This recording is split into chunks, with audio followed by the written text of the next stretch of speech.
Acción, tu revista mensual de cine y series, con los mejores estrenos de cine, fichas y reportajes coleccionables, series de televisión y 4 pósters todos los meses. Búscala en tu kiosco.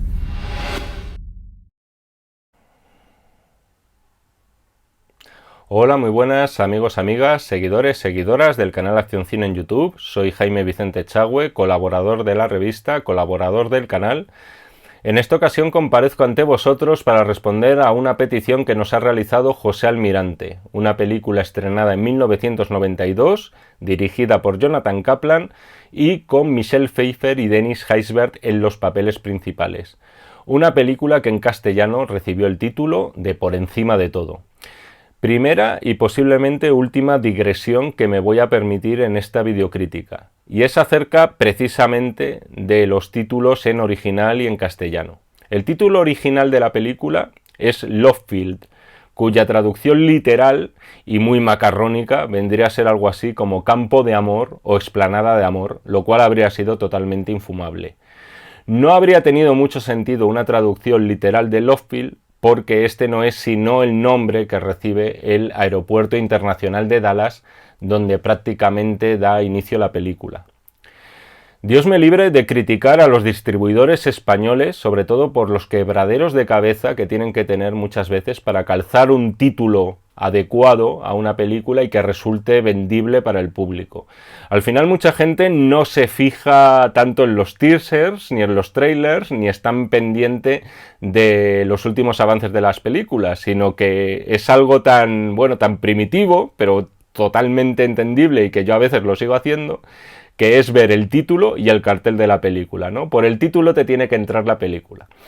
En ese sentido, por encima de todo, me da la sensación de que podrían haber llamado a la película Antes y Después, El principio de todas las cosas, el principio y el final.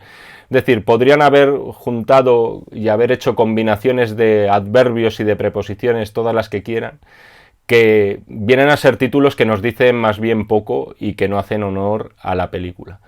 Pero bueno, fin de la digresión, ya he dicho que será la última, o por lo menos espero que sea la última. Vamos con el tema. La película recibe el nombre de Lovefield, como ya os he dicho, porque prácticamente da inicio allí, y concretamente da inicio en una fecha marcada para la historia, el 22 de noviembre de 1963. Este fue el día en el que John Fitzgerald Kennedy, acompañado de Jackie Kennedy, de su esposa, desembarcó en dicho aeropuerto para hacer una visita electoral en la ciudad de Dallas. Pocas horas después, como casi todos sabéis, el presidente moriría tiroteado mientras viajaba en su limusina presidencial. Quería poner primero en contexto este principio de los años 90, en el que curiosamente se vivió un revival no tácito coincidiendo con el 30º aniversario del magnicidio de Dallas. Un revival me estoy refiriendo en primer lugar a cinematográfico. En un primer puesto muy destacado, además, y con varias cabezas de distancia, tendríamos al JFK de Oliver Stone, una de mis debilidades, por cierto, y además tenéis una muy reciente videocrítica que ha realizado Jesús Usero. También tendríamos en unas divisiones más abajo una película titulada originalmente Ruby, cuyo título en castellano, y ya que estamos con el tema de las traducciones, fue La conspiración de Dallas. En este caso se centra en la figura de Jack Ruby, que fue ese matón, ese dueño de un local nocturno de Dallas, que por motivos, la verdad, nunca aclarados, decidió acabar con la vida del asesino de Kennedy, Lee Harvey Oswald, apenas unas horas después. Tenemos también el Malcolm X de Spike Lee, una película que, si bien es verdad que tocaba la figura de Kennedy de manera muy tangencial, al final también era una crónica de esos años y, por supuesto, el magnicidio pues no se iba a quedar fuera. En definitiva, tenemos un conjunto de películas en las que en principio Lovefield, por encima de todo, podría estar encuadrada, pero que sin embargo vemos que no es así. si bien por encima de todo comienza con ese día fatídico para la historia de Estados Unidos, con esa llegada de Jack y Jackie al aeropuerto de Love Field, la película juega en otra liga mucho más emocional. De hecho, aunque la sombra de JFK sobrevuela por toda la cinta, e incluso con algún toque desmitificador, luego posteriormente hablaremos de esto, en realidad la liga de Love Field es otra. Más bien estamos ante una película que de algún modo radiografía a la sociedad de la época. Vamos a ver problemas tratados en el film que tienen ya casi 60 años de antigüedad y que sin embargo hoy no solo siguen siendo objeto de análisis, sino que están suponiendo también un problema, ¿no? Y además son objeto de encendidos debates. Principalmente dos: el racismo en Estados Unidos, y no hace falta que os hable del movimiento del Black Lives Matter, y también la violencia machista. En este caso, trata estos dos problemas con un formato de road movie emocional, muy ágil, con buenos sentimientos, con mejores intenciones, y a mí personalmente me sorprenden dos cosas. Primero, que la película pasara 2 años en barbecho, lo cual al parecer se explica porque la productora Orion Pictures entró en problemas económicos grandes. La película fue realizada en 1990 y finalmente no fue estrenada hasta 2 años después, en 1992. Pero lo que me llama la atención sobre todo cuando ves una película como Por encima de todo, es que hay otras cintas recientes como Green Book que juegan en esa liga, en esa misma división, rondando la denuncia social, que son acaparadoras de premios, que reciben críticas elogiosas, que son inundadas de millones de dólares en taquilla, mientras que otras como la que nos ocupa, que creo que además va un poquito más lejos que la cinta que dirigió Peter Farrelly, que fue oscarizada, han pasado prácticamente al olvido a día de hoy. Cosas del marketing, supongo, que también juega un papel en este negocio. En todo caso, y por todo esto y el pequeño avance que os quería hacer para justificar mi calificación de 4 estrellas. Muy a grandes rasgos, la película narra la aventura que emprende Lureen, una ama de casa de Dallas y Fanny redenta, sobre todo de Jackie Kennedy, con destino a Washington para asistir al funeral de JFK y poderle así presentar sus respetos. Está casada con un marido cuya principal virtud es apurar cervezas frente a la televisión y prácticamente tiene que huir de su casa para coger escondidas ese autobús que le lleve con destino a Washington. En ese largo viaje conocerá a Paul, un hombre negro acompañado de una niña pequeña que aparentemente es su hija. Aparentemente, ahí lo dejo y me pongo misterioso. Ahora en serio, creo que esto es lo mínimo que necesitáis saber a la hora de enfrentaros a Por encima de todo. La película, si no me equivoco, me parece que la tenéis en Apple TV. Si os vais a animar a verla, es de esas cintas a las que merece la pena enfrentarse sabiendo lo mínimo y dejándose sorprender. No porque tenga retorcidos spoilers, no porque cuente con dramáticos giros de tuerca y de guión imprevistos, sino porque es de esas películas que cuanto menos le pidas, más te va a dar. En todo caso, ya sabéis que juego limpio, y cuando suelte algo gordo al respecto, yo os aviso que sin duda os lo merecéis. La película la dirige Jonathan Kaplan. Es un realizador que no cuenta con un catálogo de recursos estilísticos precisamente, y de hecho en esta película no es lo que más llama la atención. Es una película académica en la realización clásica, no vamos a encontrar, en fin, planos experimentales. Habría que preguntarse si esto que se critica en infinidad de ocasiones muchas veces es necesario, ¿no? Yo creo que en este caso la película no lo requiere. En todo caso, un director como Jonathan Kaplan lleva casi 20 años sin dirigir, por lo menos para pantalla grande, una película. Lleva muchos años centrado en series procedimentales de televisión. Pero sí es verdad que ha demostrado su valía como un gran director de actrices. Su película más prestigiosa, y seguro que la habéis visto muchos de vosotros, es Acusados. Era aquella crónica de una violación que le valió un Oscar a Jodie Foster. Pero por encima de todo, más que ser, y por encima de todo me estoy refiriendo al título de la película, no a la expresión hecha, con esto puede haber confusión, voy a tener que utilizar Lovefield para que no haya confusiones, pero bueno, Lovefield, más que ser una película de Jonathan Kaplan con Michelle Pfeiffer, al final podríamos decir que es una película directamente de Michelle Pfeiffer. No en vano, al final ella ejerció, y además de forma pionera para la época, labores de producción con la propia distribuidora, con la propia productora que ella creó para la ocasión.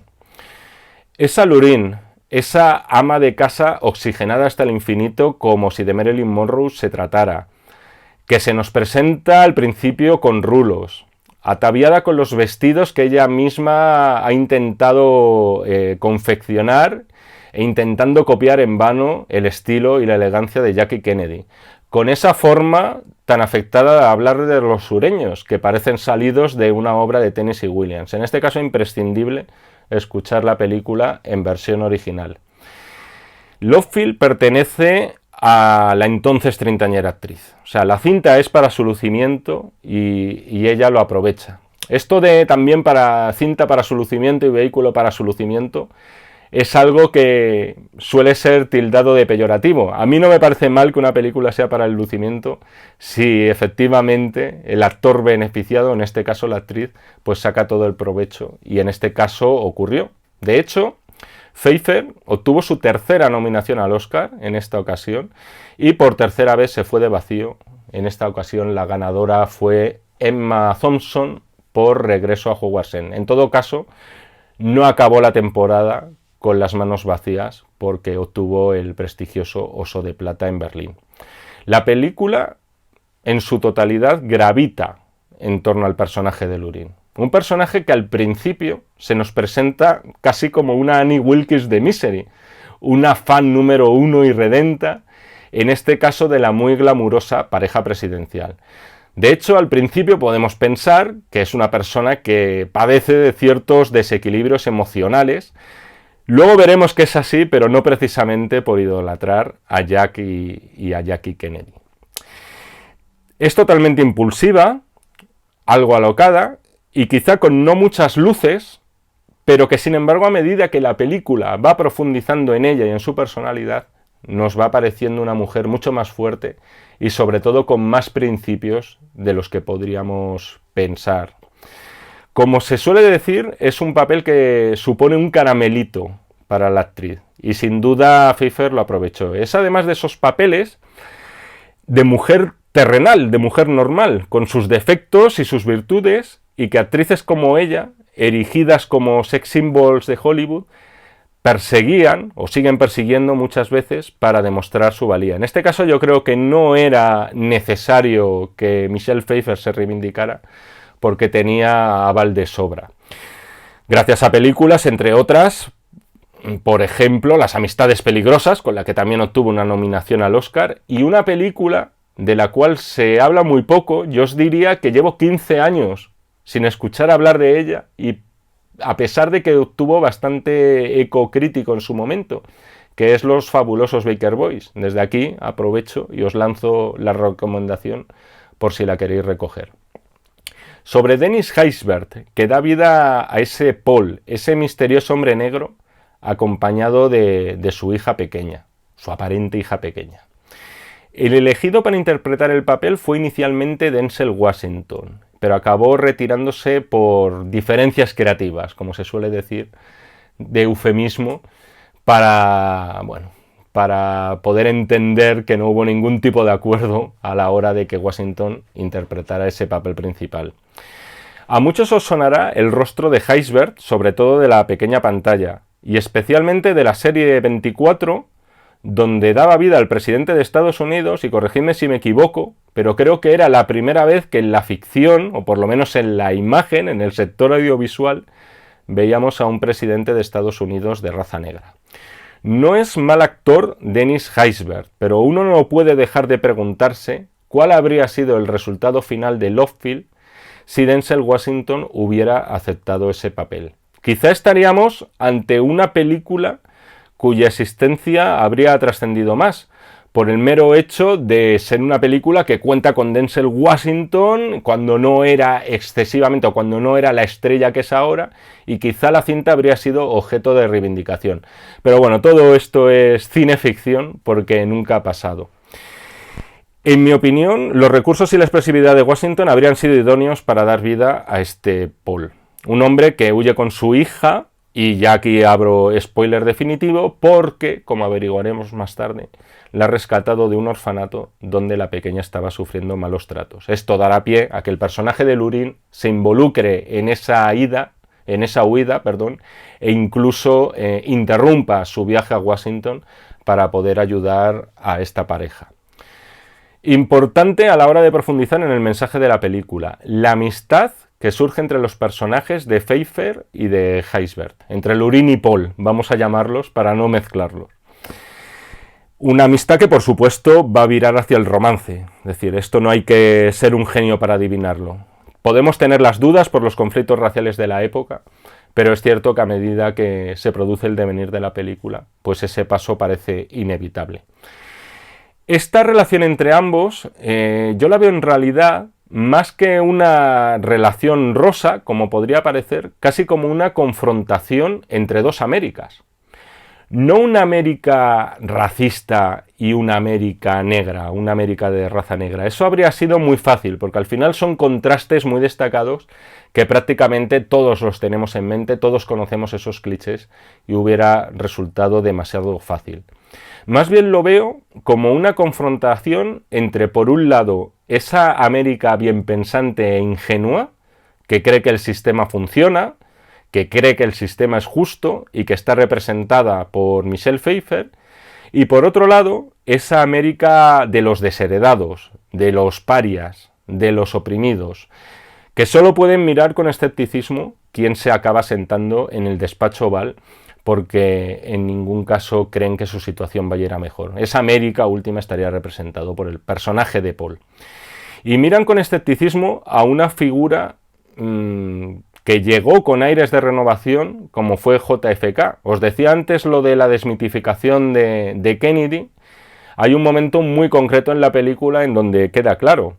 Es concretamente cuando se ha producido ya la huida de Lurín y de Paul fuera de ese autobús. Acaban en un poblacho destartalado, donde les están arreglando el coche, un mecánico negro. Lurín le pregunta: ¿no estáis tan apesadumbrados? ¿No os veo muy tristes por la muerte de JFK?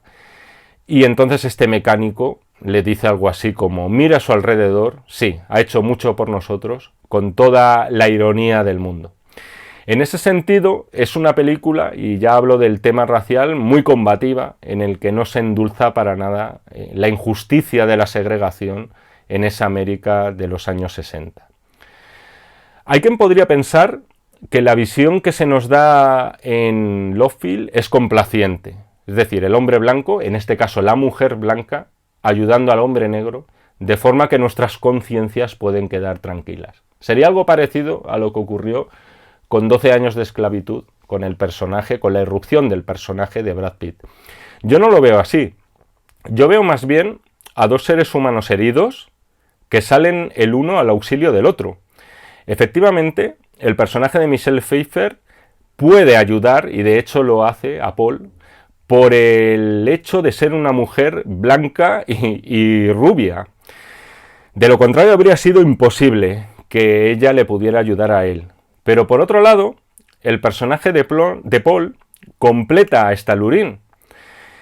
Él está oprimido, está claro, por la situación racial que se vive en Estados Unidos, y sin embargo ella vive subyugada por su marido, ¿no? Una situación que poco a poco, por cierto, vamos atisbando a lo largo de la película. No se nos muestra al principio, pero todos los comentarios de Lurín, mi marido dice esto, mi marido dice lo otro, dan a entender que es una persona que está muy sometida por su pareja.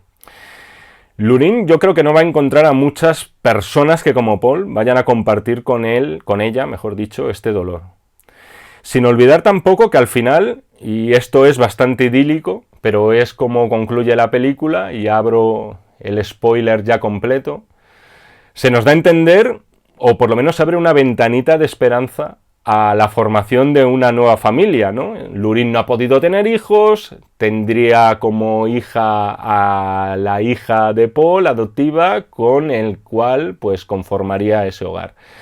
Sería una familia con bastante poco recorrido en esa América de principios de los años 60, pero bueno, para esto está el cine, que es para abrirnos de vez en cuando, pues una ventana de optimismo ante las injusticias del día a día. Por cierto, muy bien la niña que da vida a la hija de Paul. Verdaderamente es una de esas ocasiones que te congracian con los actores infantiles. No sé si os pasa a vosotros o si sois muy alérgicos a la irrupción de niños en películas que no son necesariamente de temática infantil. En este caso, la actriz está soberbia y aguantando muy bien el tipo frente a dos grandes actores. No me quiero pasar por alto uno de los momentos que más me han gustado de la película y además es muy significativo. Es el cruce entre dos grandes mujeres. Por un lado, Lurine en el asiento trasero de un coche patrulla cuando ya se ha alcanzado el clímax de la película. En ese momento, su coche se cruza con otro, con el de la comitiva presidencial, con Jackie Kennedy, todavía con el luto por la muerte de su marido.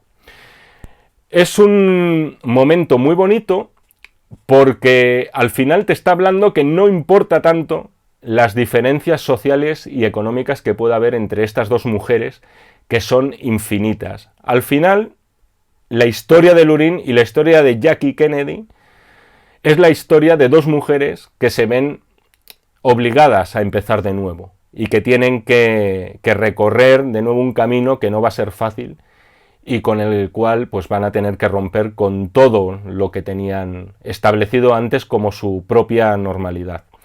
Al final Lurine no llega a los funerales de Kennedy, es imposible por el devenir de la película, pero sin embargo que sí que tiene ese encuentro que siempre había soñado con Jackie. Un momento, la verdad es que emocionante, dentro de una película que por lo general pues derrocha emoción.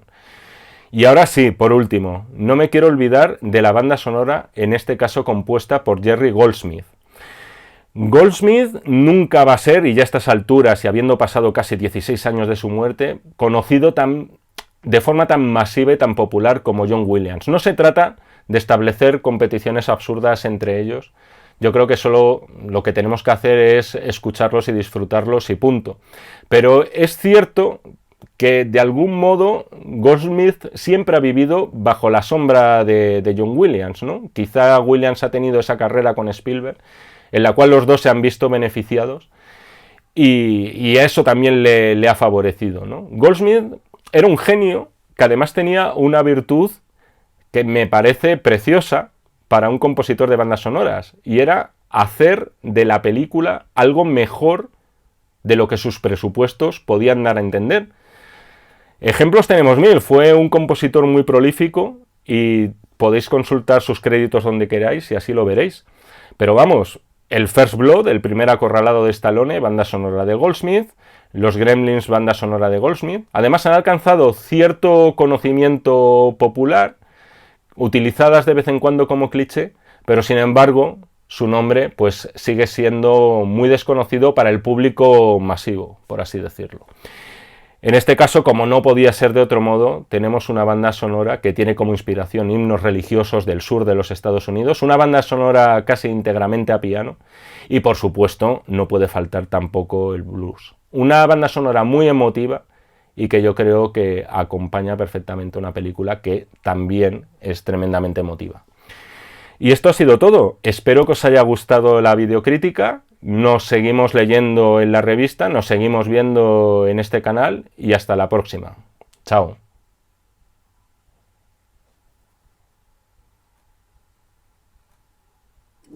Acción, tu revista mensual de cine y series, con los mejores estrenos de cine, fichas y reportajes coleccionables, series de televisión y 4 pósters todos los meses.